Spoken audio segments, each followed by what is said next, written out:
Buenas noches.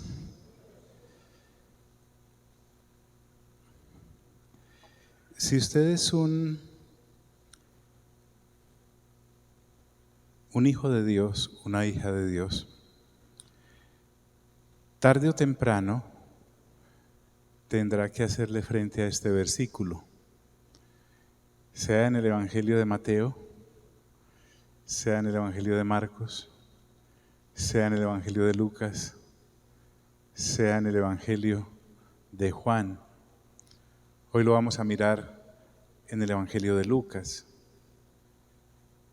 Y está colocado ahí a propósito.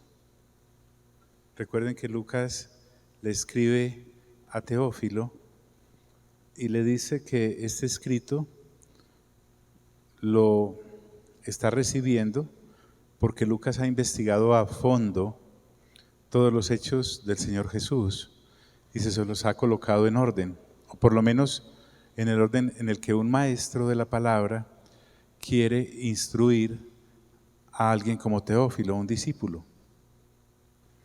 Y en el capítulo 12 hemos venido agotando un sinnúmero de temas, pero entre ellos empezamos a mirar el que el mismo Señor Jesús dice que debemos mirar a las aves que no siembran, ni cosechan, ni tienen granero, y Dios las alimenta. O que miremos los lirios del campo, que hoy están en el campo y mañana son echados al horno, pero que ni aun Salomón se vistió como uno de ellos. Y entonces nos dice que no debemos preocuparnos, y no es una sugerencia sino una orden. No debemos preocuparnos porque preocuparse por qué comer, qué vestir y qué beber o qué techo tener es pecado. Pensamos que pecado es solamente robar, asesinar, pecados sexuales, idolatría, pero el preocuparse por estas cosas en un creyente es pecado. No tanto para el pagano, porque al fin y al cabo el pagano no cree en Dios. Es una criatura de Dios, pero no es hijo de Dios. El hijo y la hija de Dios sí deben tener mucho cuidado con esto. Ya el Señor Jesús dijo que de qué comer, qué beber, qué vestir, de eso sí se preocupa la gente del mundo. Pero también nos dijo que valíamos más que las aves. Y también nos dijo que tenemos un Padre con P mayúscula que sabe que tenemos necesidad de estas cosas. Entonces uno se pone a pensar y mire, verá qué piensa. Si Dios me dice que no me preocupe por qué he de comer, qué de beber y qué de vestir, porque de esas cosas se mantiene preocupada la gente que no conoce a Dios, entonces ¿para qué Dios quiere que yo no me preocupe por esas cosas que se preocupa la gente que no conoce a Dios? Porque necesitamos el mayor tiempo posible para dedicarnos a este versículo que hoy vamos a mirar, para poder buscar el reino de Dios. Porque hay muchas personas en las congregaciones que en esta área se comportan como la gente del mundo. Sus oraciones y sus peticiones son por mercado, por vestido, por vivienda, por transporte, por matrículas, cosas no necesariamente malas, pero Dios me ha dicho que no debo preocuparme por eso. Gracias. No debo preocuparme por eso. Entonces, ¿por qué estoy preocupado por eso? Hermana, ¿usted por qué está preocupada? ¿Por qué le ha de dar de comer a sus hijos? Hermano, ¿usted por qué está preocupado? ¿Por qué ha de beber? ¿Qué ha de vestir? ¿Por qué está preocupado?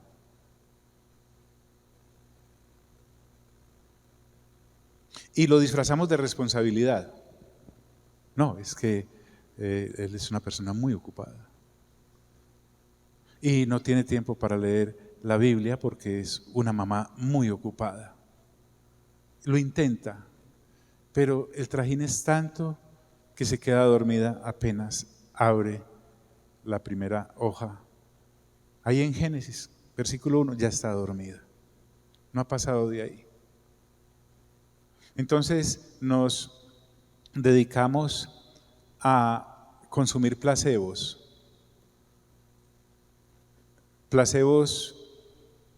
cristianos entre comillas. Como no tengo tiempo para las Sagradas Escrituras, me dedico a leer un devocional. Es tan importante ese devocional, pastor, ¿sabe? Desglosan el Salmo 119 versículo por versículo. Entonces tenemos 119 días del año por un versículo. No, pastor, yo no tengo tiempo de leer las Sagradas Escrituras, pero créame, soy un cristiano que consume prédicas, entonces está en el triste rubro de creyentes que viven de prédicas y a veces pésimas. Pero como no tenemos el respaldo de la lectura juiciosa de la palabra, ¿cómo vamos a saber si lo que nos están diciendo es o no es? Es que él es un joven muy ocupado. Fíjese que bien feíto que es, por fin consiguió novia y le tiene que dedicar mucho tiempo.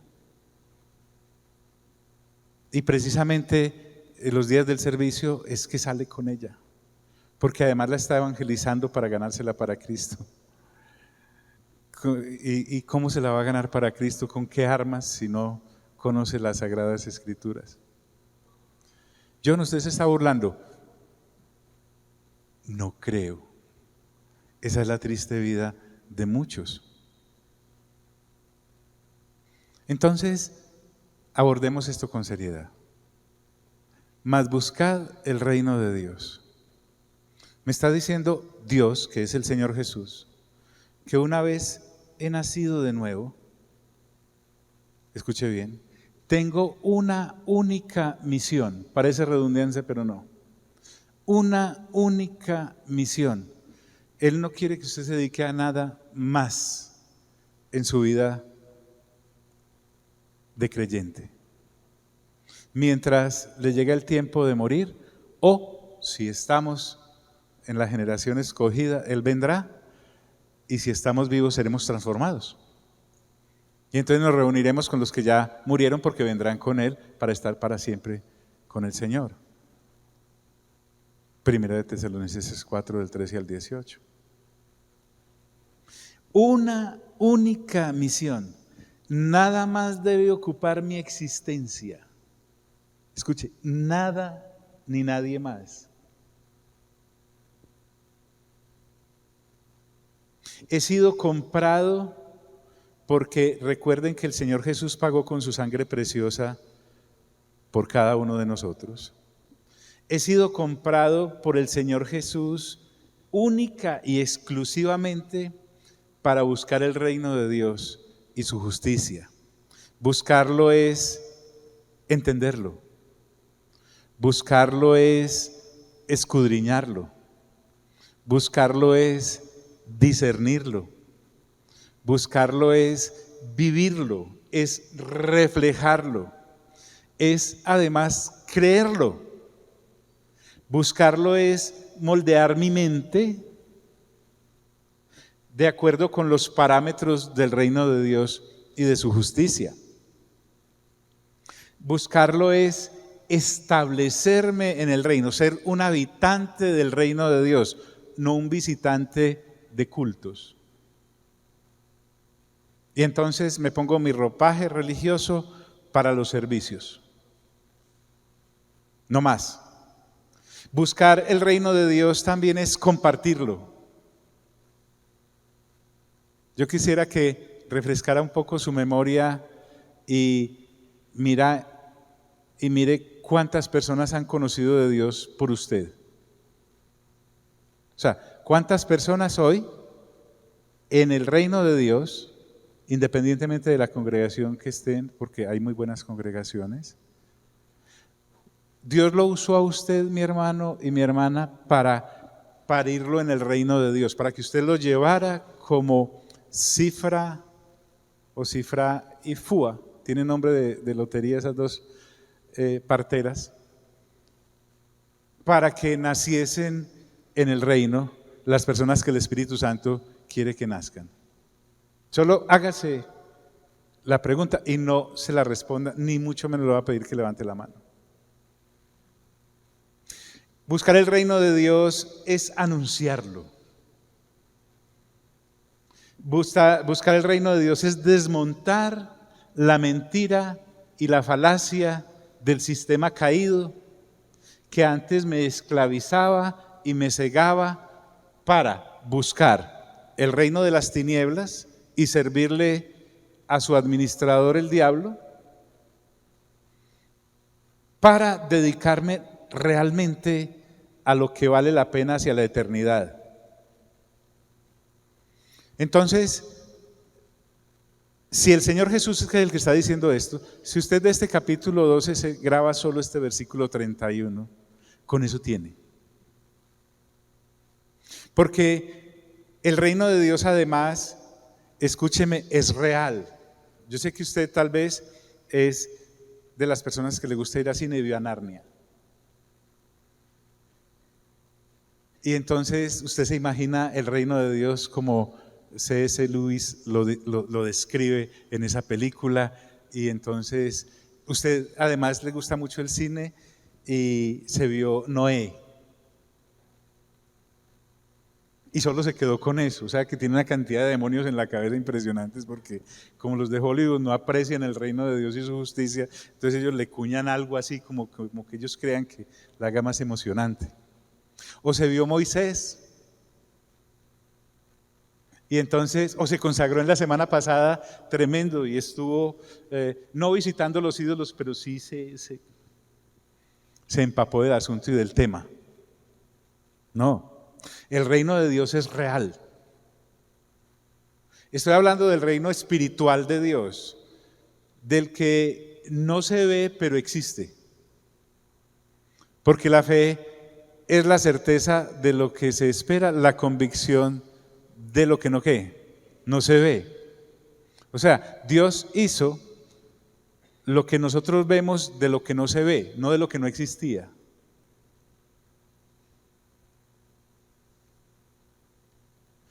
Porque el apóstol Pablo dice que mientras estemos acá, en este cuerpo,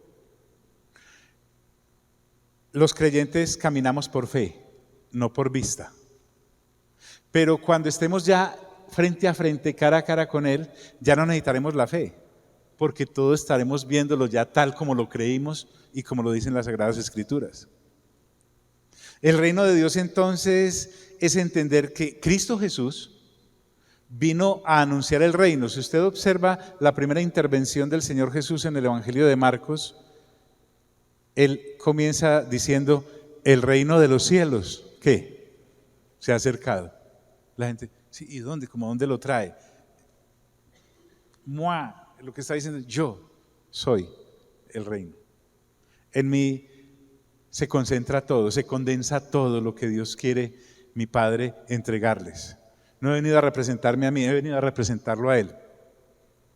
Es más, me asesinarán, resucitaré después de ser sepultado, ascenderé, iré a prepararles moradas, pero les dejaremos otro consolador para que les siga hablando del reino de Dios. Entonces, este versículo es algo más que un relleno, es el tema. Entonces, vino a anunciar lo verdadero, lo que Dios quiere que heredemos. Yo sé que algunos de nosotros, nuestras herencias por parte de nuestros padres es ninguna, porque no había nada que dejar. De pronto cuentas en la tienda de la esquina. Pero cuando a mí me hablan de una herencia, yo sí presto atención, pues. Cuando me dicen que soy coheredero con Cristo de algo eterno, wow. Entonces, además, ese reino es eterno porque no pasa. No es como las modas, no es como las épocas o las eras de la humanidad a nivel de historia. Me está hablando de un reino que además en el regreso del Señor, en su retorno, porque Él en el primer viaje acá a la tierra hace 2000 años vino a anunciarlo y a decirnos que existe. En su retorno nos lo va a mostrar completamente. Será visible porque, como les dije, ahora lo vivimos por fe. Es que el Espíritu Santo, quien es Dios, nos enseña en el día a día de nuestro peregrinar que el reino de Dios se puede tocar con la fe y lo podemos vivir. Por eso el Señor Jesús le dedicó tanto tiempo en este capítulo 12 al asunto de que no debemos estar preocupados por qué comer, qué beber y qué vestir. Entender que eso es básico nos va a arreglar casi que el 99% de nuestra existencia como creyentes. Y no se queda ahí, solo dándonos la teoría, sino que vuelve y reafirma y dice, más buscad ¿el qué? El reino de Dios. Y mire, y todas estas cosas os serán ¿qué? Añadidas. Todas. Y uno empieza a decir, ¿pero cuáles? No es sino regresar en los versículos anteriores y me está diciendo, lo que comas, lo que bebes, lo que vistes, todo lo que se refiere al mantenimiento de tu vida biológica mientras recibes el cuerpo eterno y nuevo, que a propósito, este cuerpo que tenemos no sirve para vivir en ese reino en el mundo venidero. Un cuerpo que no dependerá del comer, del beber y del vestir. Un cuerpo que no tendrá las limitaciones que ahora tiene este. Un cuerpo que no es caído porque este cuerpo trae el residual de la caída. Por algo dice el apóstol Pablo, el pecado que mora en nosotros. O serán añadidas. En otras palabras, el reino de Dios te va a suministrar esas cosas para la manutención de tu cuerpo biológico porque las necesitas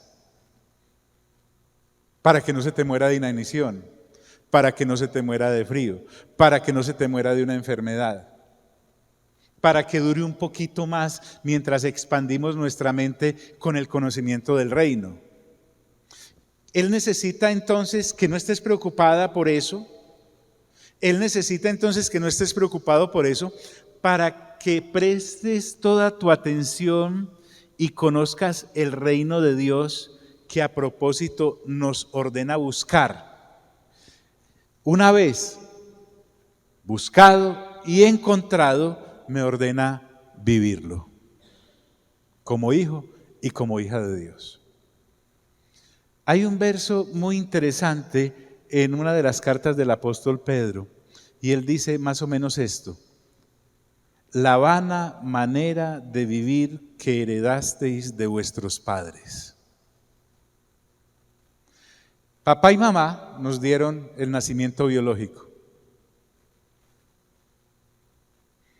pero si ellos no son personas nacidas de nuevo y de reino, nos transmitieron todas las preocupaciones por el qué comer, el qué beber y el qué vestir. Eso es una vana manera de vivir. Y vana porque no es eterna, porque no tiene la visión correcta, porque está caída. Entonces, si tú eres un papá que se precia de ser creyente hoy en día y tienes varios hijos, y si eres una mamá en la misma situación, pero le sigues transmitiendo a esos hijos el tener que estar preocupado por el qué comer, el qué beber y el qué vestir, estás completamente errado en cuanto a la educación de reino sobre sus vidas.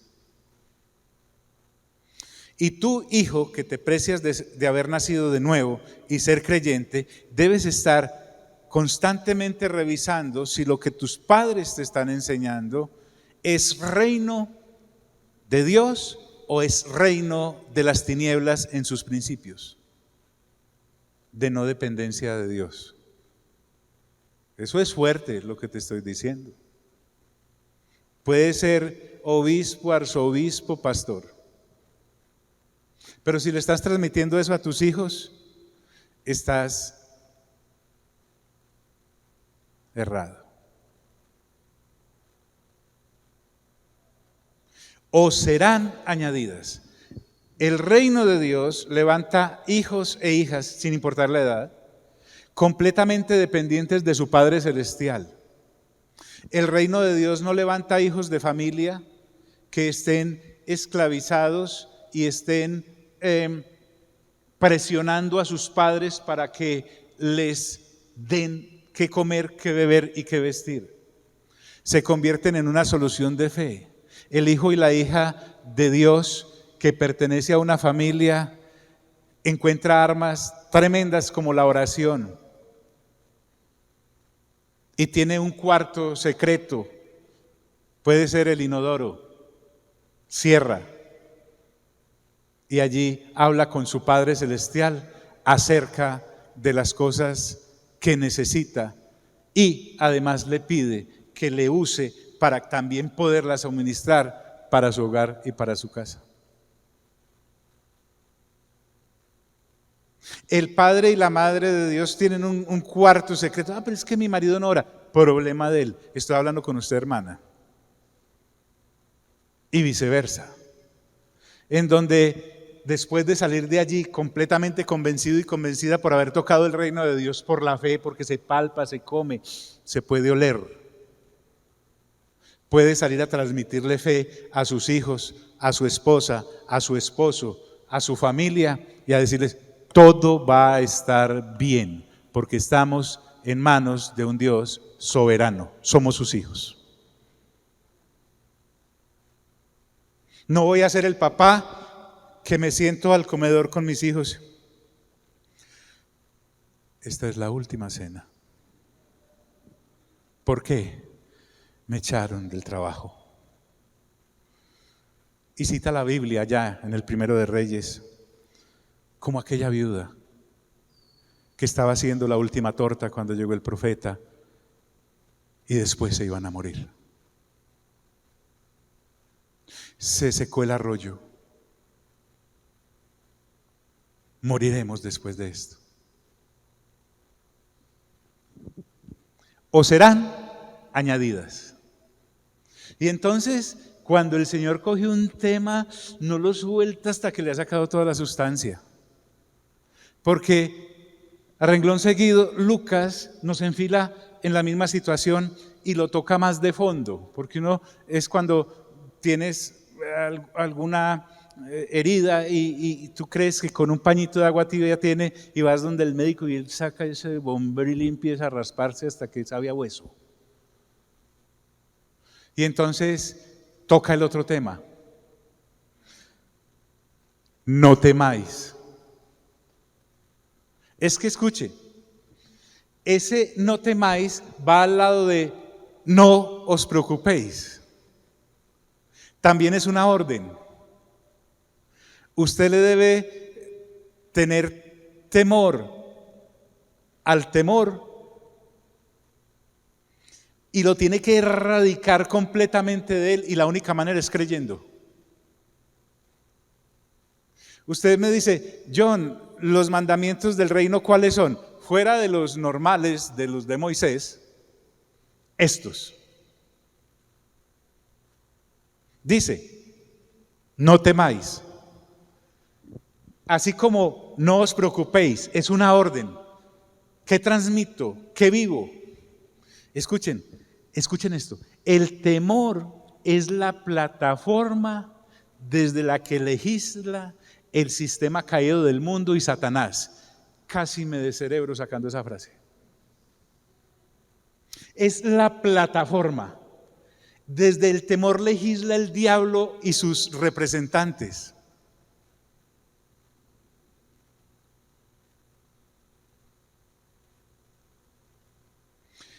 ¿Ya aseguró su casa?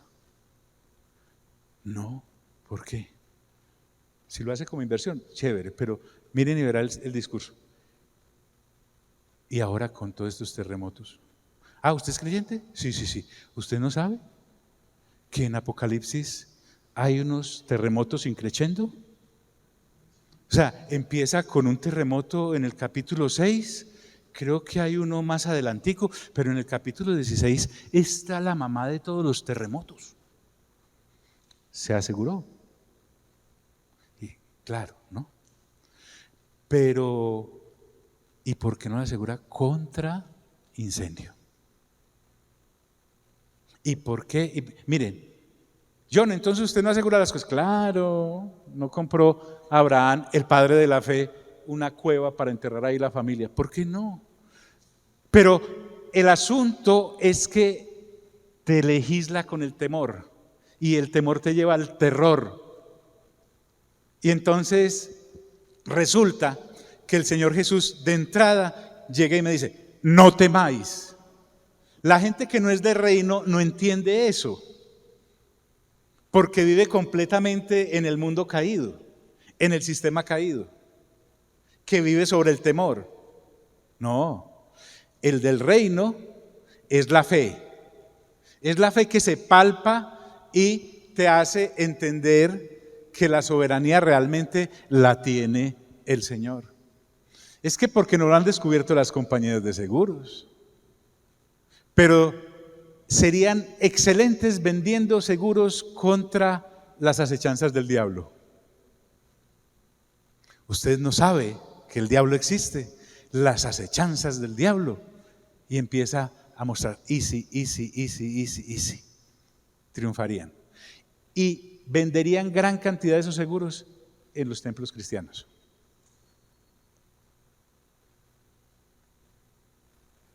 No temáis. Y miren lo que dice, manada pequeña. Mire al de lado, dígale, manada, dígale.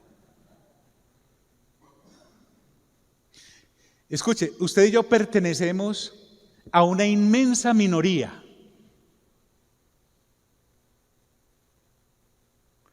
No es algo para el gran público esto, que se agolpa en las afueras de la casa de aquel fariseo que invitó al Señor Jesús a comer, porque es que este capítulo tiene cena incluida. Un fariseo invitó a comer al Señor Jesús.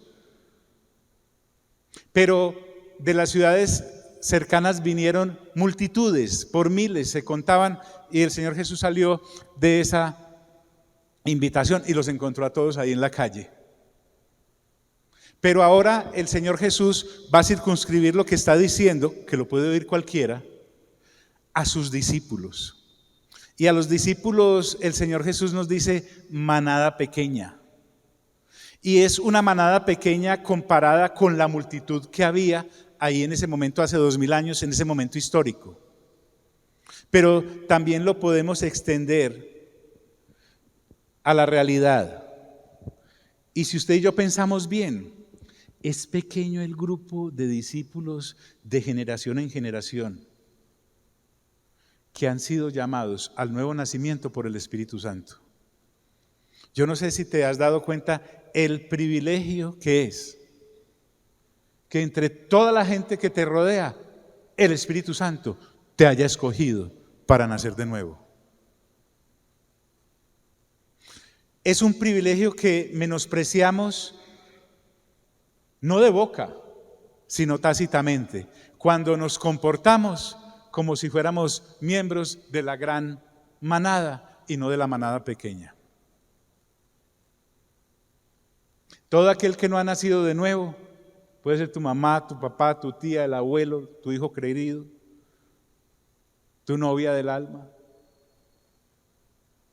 Si no ha nacido de nuevo, pertenece a la gran manada. No entienden esto. No lo ven, no lo pueden ver, porque no se ve en lo natural, pero existe en lo espiritual y es más real, diría yo, que lo natural, porque lo que se ve perece, pero el eterno permanece. e insiste en la paternidad. No temáis, manada pequeña, porque a vuestro ¿qué? Padre. Vosotros pues oraréis así: Padre nuestro, que está ¿dónde? En los cielos.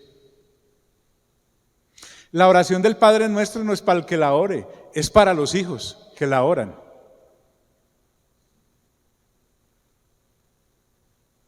Claro, cualquiera la puede recitar, pero no es para cualquiera.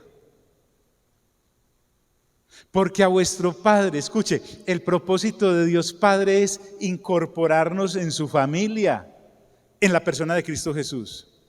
La manada pequeña tiene Padre.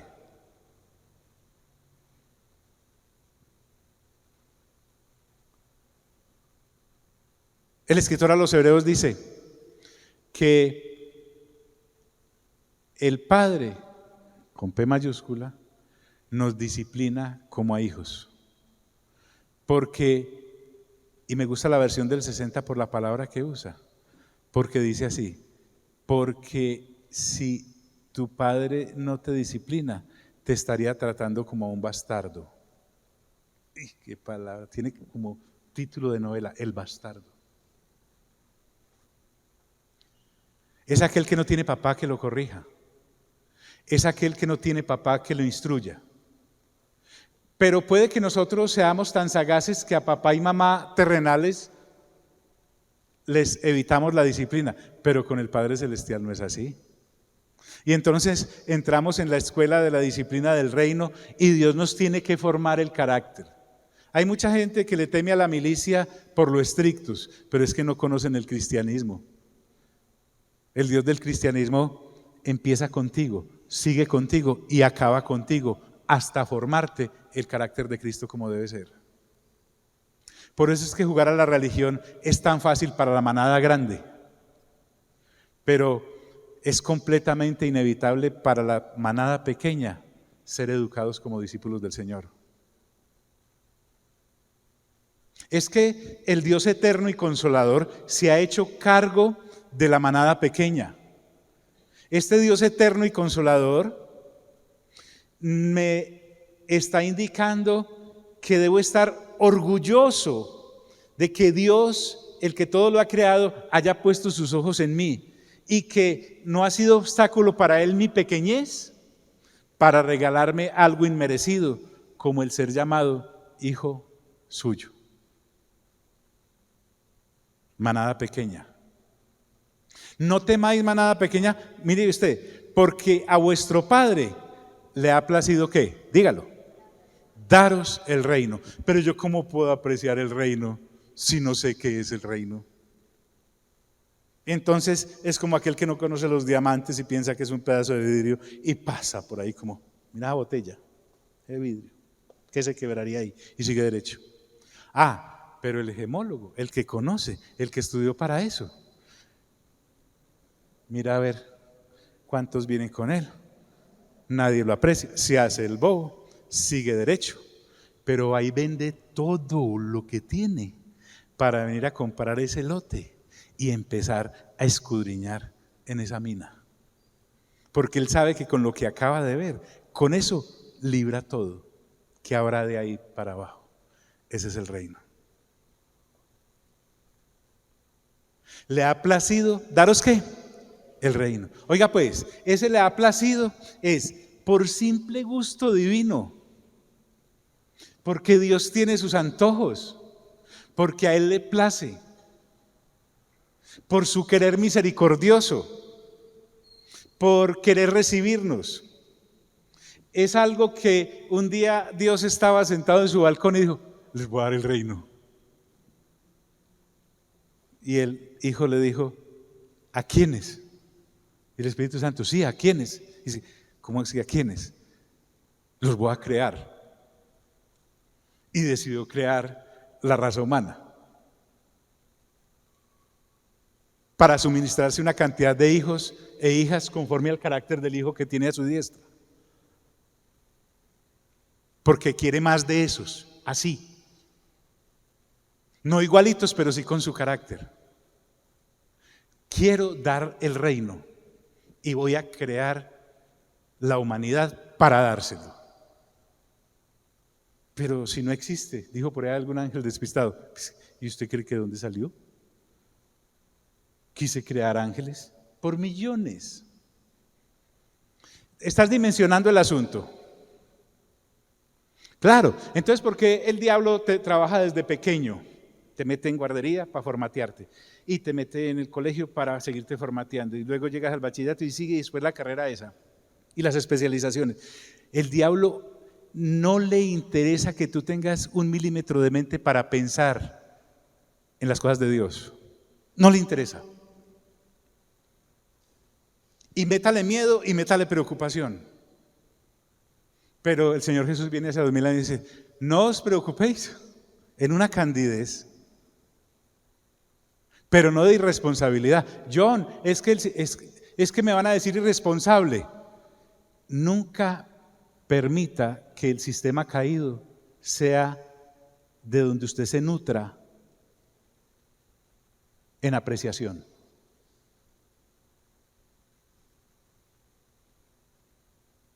Daros el reino. El reino es para los que el Señor Jesús mismo ha apartado del mundo por el nuevo nacimiento. Es para los escogidos en Cristo. Escuche, ese reino tiene unos ciudadanos y ese reino es eterno y es para ciudadanos eternos. Nos dio el reino nuestro Padre Celestial y punto, así es.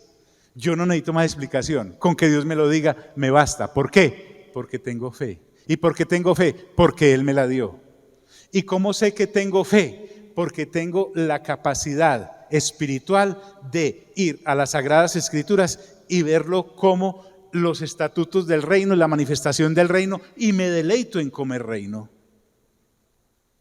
y darme cuenta a lo que he sido llamado.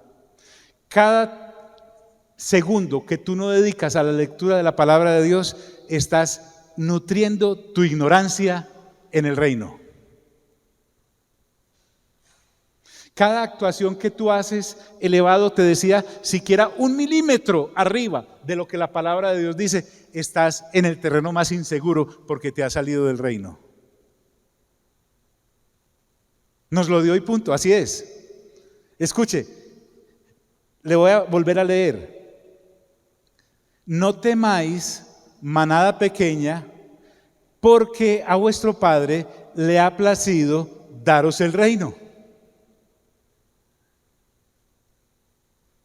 Escuche bien, no es un tema de discusión. O sea, Dios no está preguntando acá si usted se siente como incapacidad de recibir el reino. Dios no está preguntando si a usted le gustaría recibir el reino. No, Dios simplemente nos dio el reino. ¿Por qué? Porque a Él le plació. Imagínense qué obra es la de Dios. Pero no falta el pensador que te dice, ¿y usted sí tendrá la capacidad de recibir el reino? Usted tan bruto. Requisito cumplido. Entre más bruto, mejor.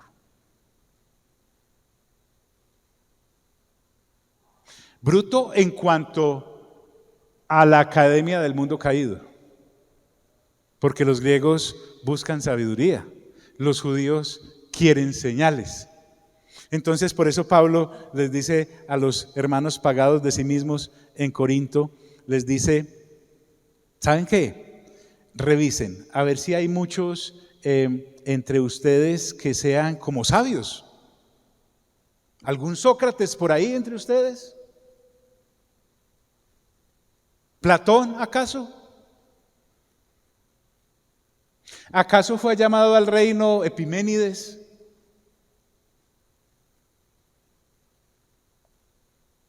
No. Bajitos. De esa clase de gente está llena el reino.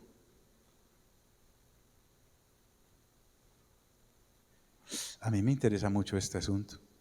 Créanme que es más lo que hay que decir que lo que uno alcanza a expresar. Manada pequeña, vuestro Padre le ha placido darme el reino. Y entonces, basado en ese principio, El Señor Jesús va más allá y lanza otro mandamiento.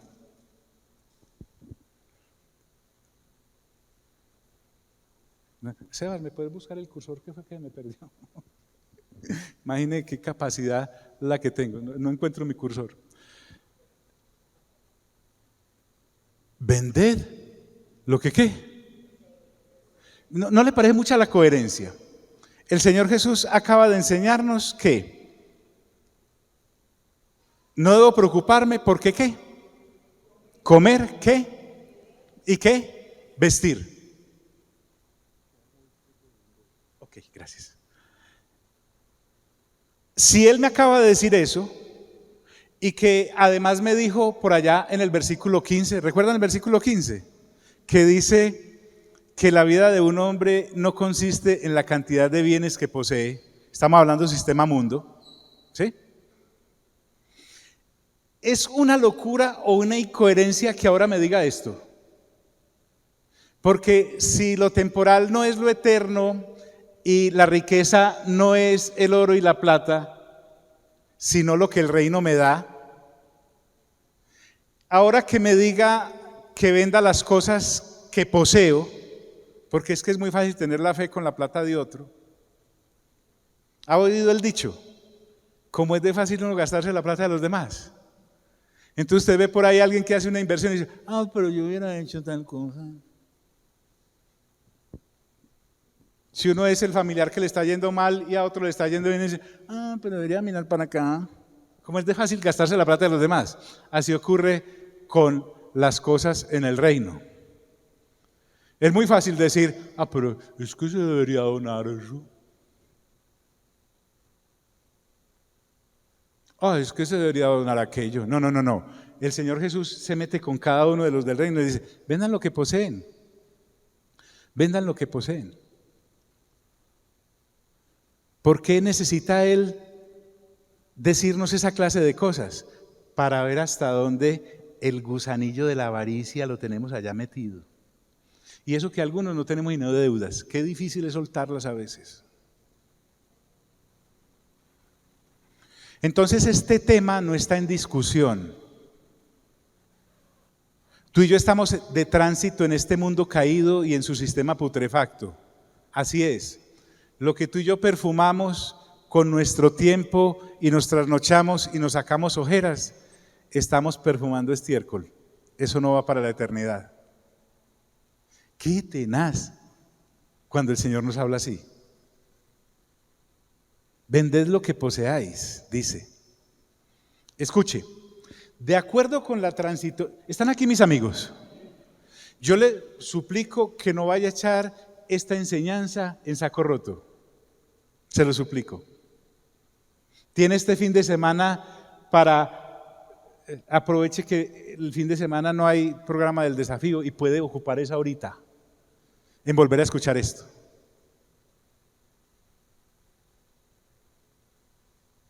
De acuerdo con la transitoriedad y de acuerdo con... Es que además, escuche esto, ¿usted se siente extranjero y peregrino en esta tierra?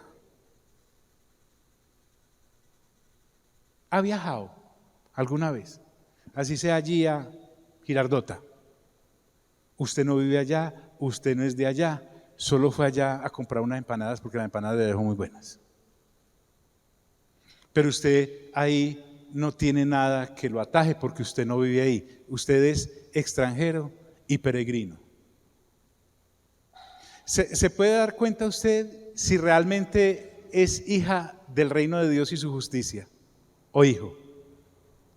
Dependiendo de todas las raíces que haya echado en el sistema caído del mundo.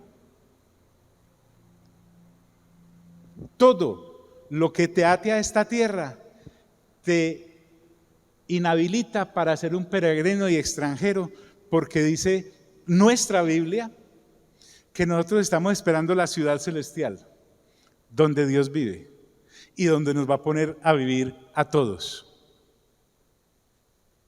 Pero si usted está atado a las cosas, el Señor Jesús además le está dando otro mandamiento adicional. El primero es, ¿qué?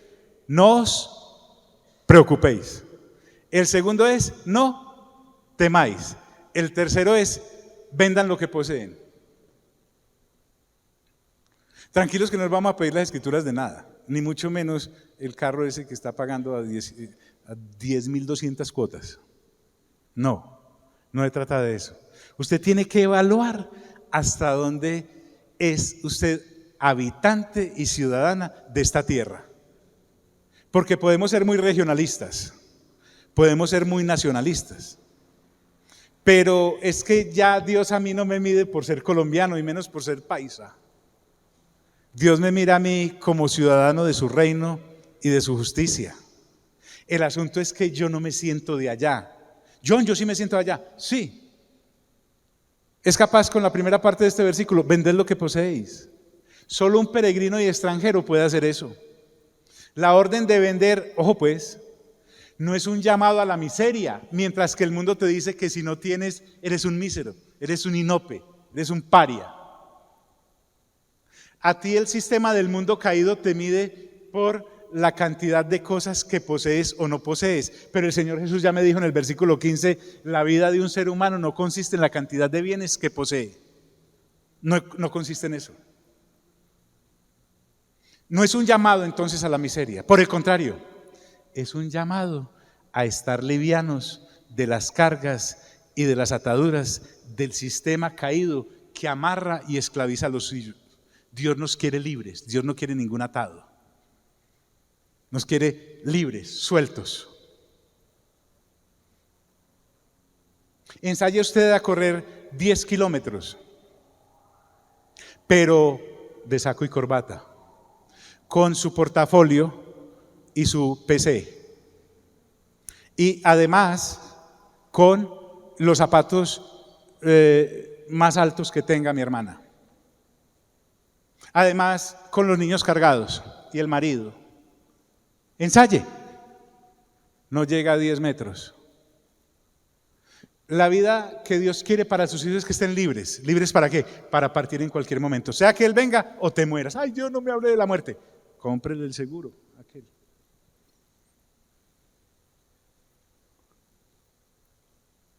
Es un llamado a estar livianos de las cargas y de las ataduras. ¿Usted ha visto las cosas que tiene como una atadura? Y lo tremendo es que el sistema nos enseña en que entre más atados estamos, más nos atamos. Porque a una cosa le agregamos la otra, somos esclavos de las cosas.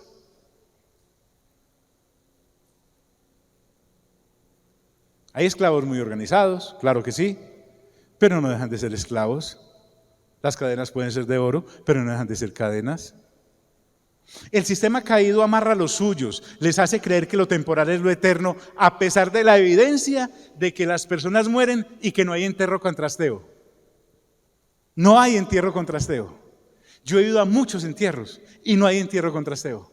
Todo se queda acá. Pero muchos es muchos. Es increíble la cantidad de entierros que he ido.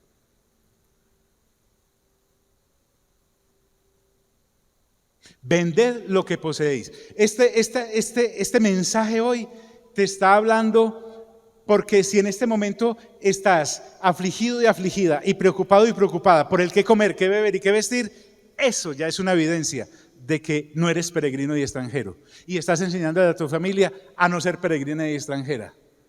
Les estás haciendo echar raíces acá en esto que ha de perecer completamente. Ahora, el asunto al que Dios quiere introducirme con lo que poseo, ojo pues,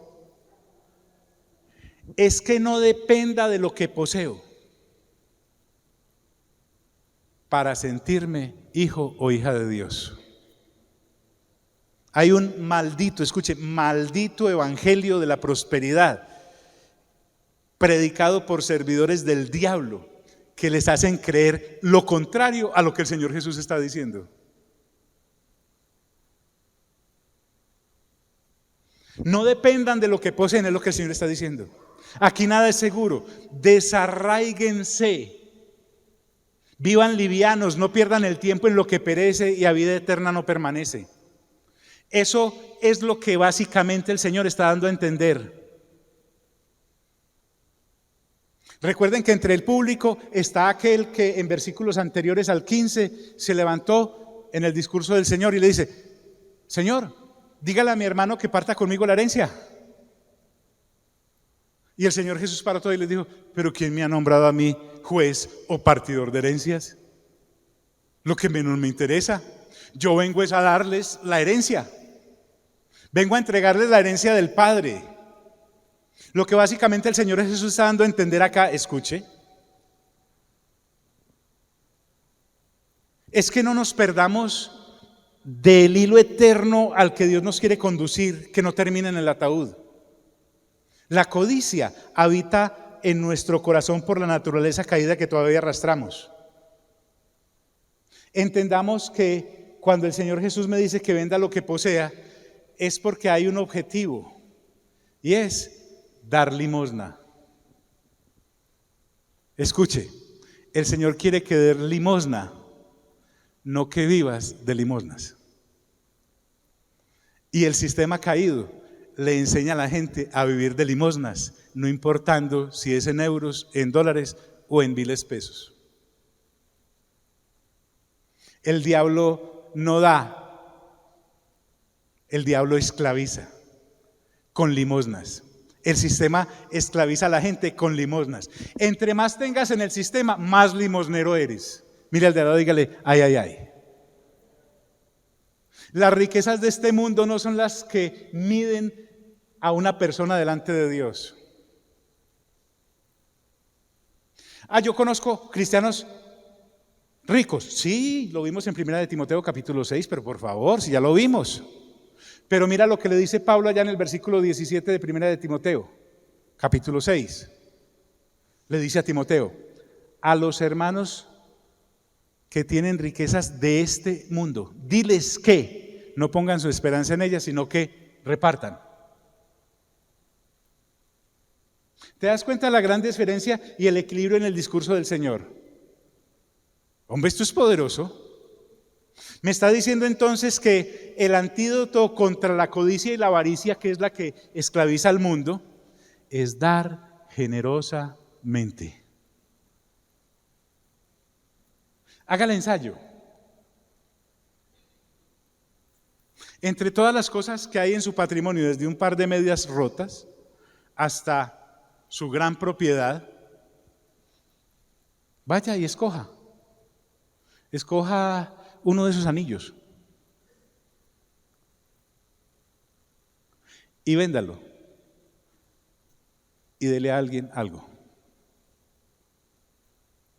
Es que si no empezamos por uno, ¿qué va a ir a vender la docena que tiene?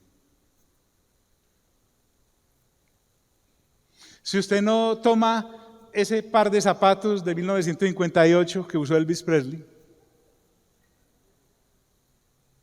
y los dona, usted me va a decir que va a sacar los de trotar que compró ayer. No es un llamado a la pobreza. El Señor Jesús me dice: y dad limosna. En últimas, lo que Él me está diciendo es: eres un simple mayordomo y el sistema te ha hecho creer que eres dueño. Más lástima no puedo sentir por ti, te dice el Señor. Es más, Dios es el dueño de todo. Por ser Dios el dueño de todo, y tú un hijo y una hija de Él, nacida de nuevo y con mente renovada, de la pequeña manada, no estoy hablando de la gran manada, que a propósito no tiene padre, o bueno, sí tiene. Vosotros sois hijos de vuestro padre el diablo, dice el Señor Jesús en el Evangelio de Juan, a quienes lo estaban acusando. Entonces, es Dios el que me dice a mí como mayordomo de lo que tengo de parte de Él, qué hacer con lo de Él o no, si es de Él, porque si fuera mío me lo llevaba después de la muerte. Eso creyeron los faraones y se enterraron hasta con las esposas. Arqueólogos tetramillonarios, cuando hicieron las excavaciones, ahí estaba el oro al lado de los huesos, porque ni los huesos se llevaron. Por eso le dijo el Señor Jesús en la parábola de este mismo capítulo al que tuvo una gran cosecha e iba a derribar los graneros para hacerlos más grandes. Y le dijo, esta noche, le dijo algo así, necio. Uno de los equivalentes de necio es idiota. Esta noche vienen a pedir tu alma y lo que has acumulado, ¿de quién será? ¿De quién será? Ese radiecito que usted tiene por ahí guardado para escuchar las noticias a las 2 de la mañana. ¿De quién será? Esa bella esposa que usted tiene a su lado ahí, hermosa y todo, y usted se muere. ¿De quién será? Ese carro que usted tiene allá, que la esposa suya no puede montar un tamal ahí, que porque le empieza a oler maluco el carro. ¿De quién será? Aló, hermanos, ¿están aquí? Esto es real. Es más, toda la gente que escuchó este sermón hace 2000 años está muerta toda, menos el Señor Jesús que resucitó. Y todo lo que ellos tenían ahí, en los que creyeron y no creyeron, de alguien fue la cosa, hasta hoy en día. Todo es de Dios. Escuche. Y quiero finalizar con esto.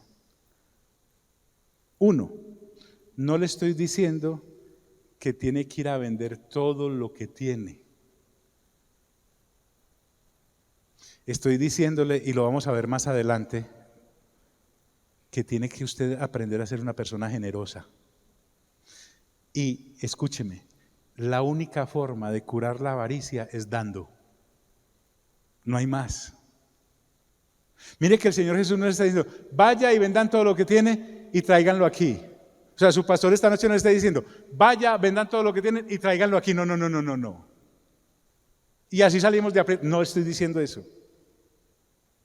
Pero sí quiero que se quede con esta frase, y es la siguiente: un avaro en el reino de Dios es como una mosca muerta en el mejor de los perfumes. Salomón dijo, la necedad de un necio es como una mosca muerta en el perfume. Puede ser exquisito el perfume, puede ser el nardo puro que aquella mujer le derramó al Señor Jesús, pero le cae una mosca, se dañó, huele a mortecina. Huele usted sin bañarse 8 días sin lavarse los dientes. Asqueroso, ni usted se aguanta. Oiga bien, si usted es del reino y es una persona avara, usted es una mosca muerta en el perfume de Dios. Pero para llegar acá al versículo 33, arrancamos desde el versículo 1 del capítulo 12. Y para poder llegar al versículo 59 de este capítulo, apenas vamos casi que en la mitad, un poquito más allá. ¿Usted se imagina lo que el Señor Jesús nos va a decir de aquí en adelante? Créanme, ¿le parece duro lo de hoy? Si le parece duro, no vuelva, porque el Señor Jesús apenas está calentando. Yo les dije en el capítulo 10 más o menos, no vuelva, no le conviene a su caída manera de vivir seguir viniendo acá. No vuelva, porque la loma se va a volver más empinada. Pero eso sí, bienaventurados a los que esta enseñanza del Señor en su palabra nos entre derecho, porque usted va a saber lo que es vivir una vida plena en el reino. Nunca mencioné que vendrás a pobreza si practicas los principios del reino. Si no los practicas, ya eres un miserable. Puedes tenerlo todo, eres el peor de los inopes. Pero bueno, vamos a dejar ahí. Podría seguir hasta mañana, pero sé que usted tiene que ir a tratar de olvidar todo esto. Póngase en pie, por favor. Diga conmigo, Señor Jesús, yo acepto el reto de tu palabra y de obligarme a escuchar lo que tu palabra me tiene que decir.